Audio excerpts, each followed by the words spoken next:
Bienvenue dans cette nouvelle édition du 12-15 au sommaire de l'actualité. En République démocratique du Congo, un nouveau bilan fait état de 2 décès dans la répression des marches organisées ce dimanche 25 février à la sortie des messes à l'appel du comité laïque de coordination. Un bilan des Nations Unies fait également état de 47 blessés et de plus de 100 arrestations à travers le pays. Toujours en République démocratique du Congo, le nouveau code minier va mettre en place une taxe de 5% sur l'exploitation minière. Le cobalt congolais vaut 7 000 $ américains par tonne sur le marché des métaux de Londres. Les autorités exigent par ailleurs aux entreprises extractives le rapatriement de 40% de leurs exportations sous forme de devises. Et puis, clôture du festival d'Aswan en Égypte. Ils étaient environ 3800 touristes à assister à l'illumination du temple d'Abou Simbel, monument de l'Égypte ancienne, inscrit au patrimoine mondial de l'UNESCO et construit par le pharaon Ramsès II. Les chrétiens catholiques ont répondu nombreux à l'appel du comité laïque de coordination pour une marche pacifique ce dimanche 25 février 2018.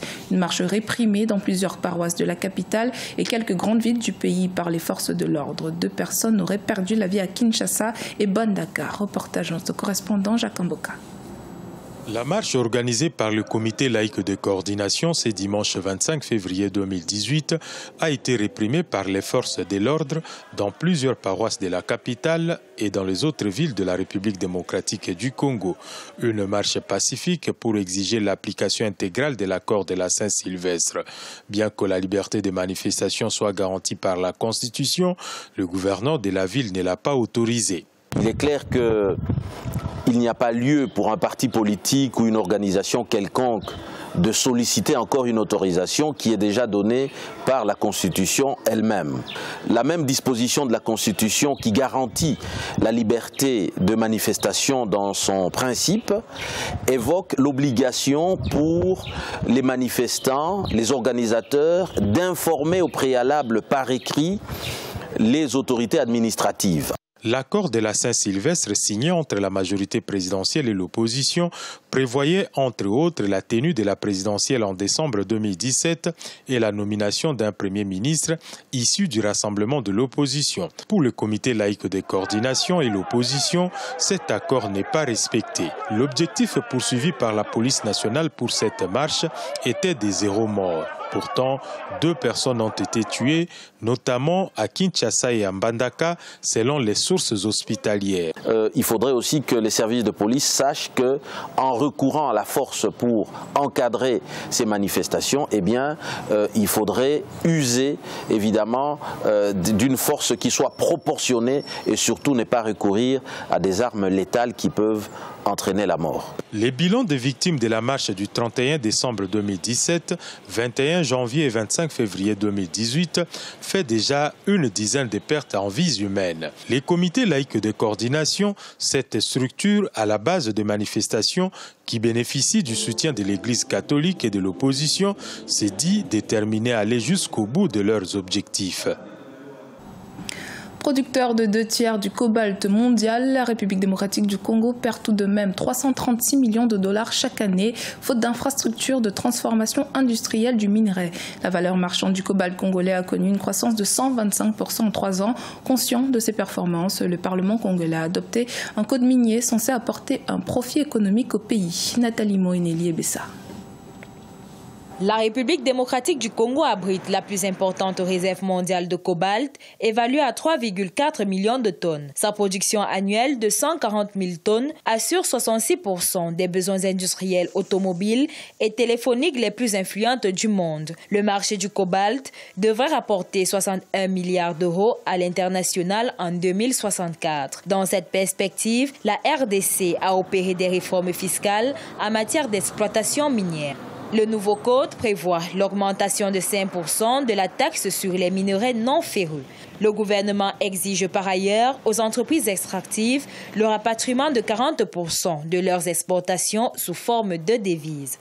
Un pays comme la République démocratique du Congo, qui est en train dans lequel on organise des guerres, des résistances, des oppositions, et dans lequel nous savons que les gens sont en train dépouiller et d'exporter ses ressources de matières premières sans qu'il en tire véritablement grand profit.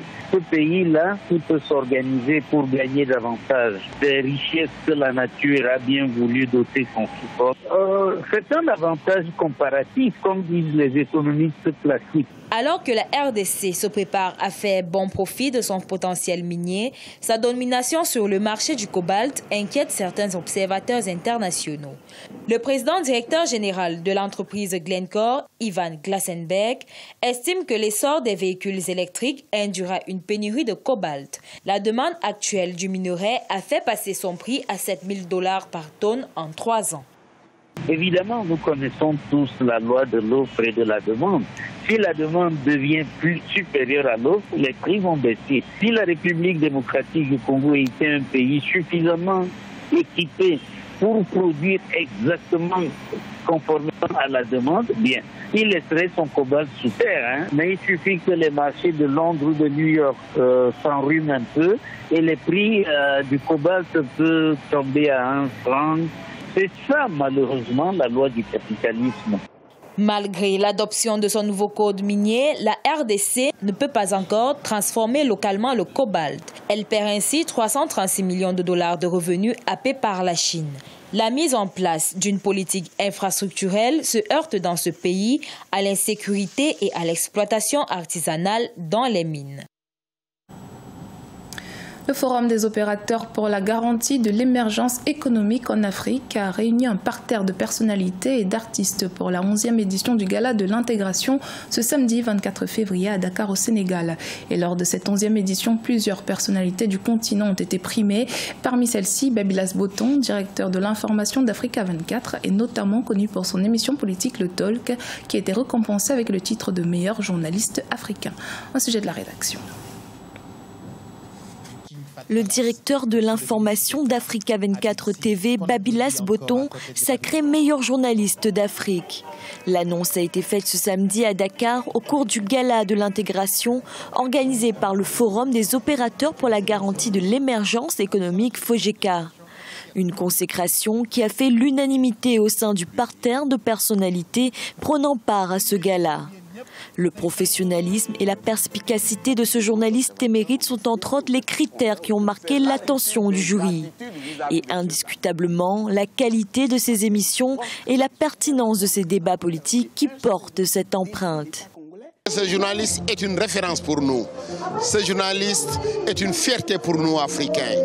Sur la base de certains indicateurs, sur la base de certaines observations, sur la base évidemment d'une objectivité, nous nous sommes dit qu'aujourd'hui le meilleur journaliste africain que nous devons priver en 2017 n'est personne d'autre que M. Babylas de Africa 24. De la couverture équilibrée des élections sur le continent aux émissions politiques cultes avec les acteurs majeurs, le professionnalisme du journaliste d'Africa 24 a contribué à faire de ces rendez-vous des grands moments de télévision. Le Talk, l'émission qu'il tient de main de maître sur cette chaîne, est devenu un passage obligé pour toute personne qui aspire à un rôle de premier plan sur le continent. Je voudrais dédier ce trophée à l'ensemble du personnel d'Africa 24 où j'officie. Un seul journaliste ne peut porter la voix de notre continent. Cette distinction, c'est également pour tous les journalistes à travers le continent qui œuvrent pour promouvoir l'image de notre cher et beau continent. Un clin d'œil à ces milliers de téléspectateurs d'Africa 24 à travers le monde, ceux qui nous ont adoptés pour porter cette chaîne au niveau où elle se trouve aujourd'hui. Ce prix est la suite d'une série de récompenses attribuées à Babylas Botton en reconnaissance du travail d'information et de sensibilisation réalisé au quotidien au bénéfice des populations africaines.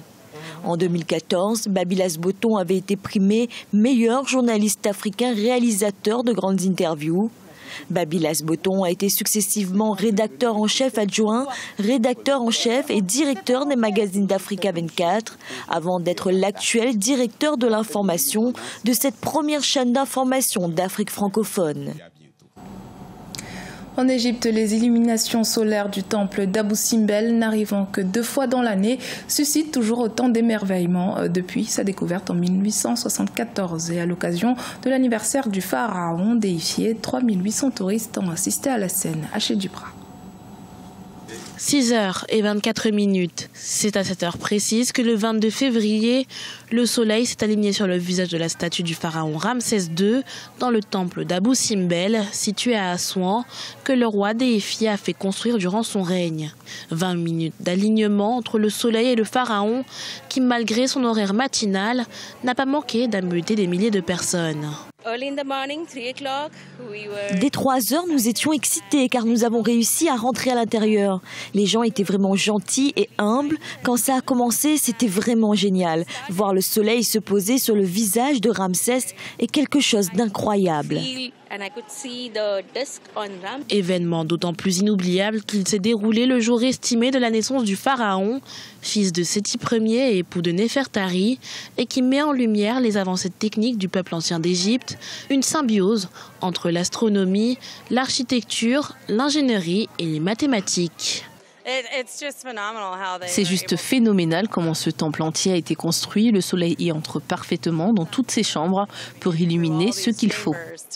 En marge de cet alignement solaire se tenait le Festival international de la culture et des arts d'Assouan. Le 2e alignement solaire aura lieu lors d'une autre date symbolique de la vie de Ramsès II, le 22 octobre, jour de son couronnement. C'était le journal de la rédaction. Merci de votre fidélité. Dans un instant, une nouvelle édition de l'actualité sur Africa 24.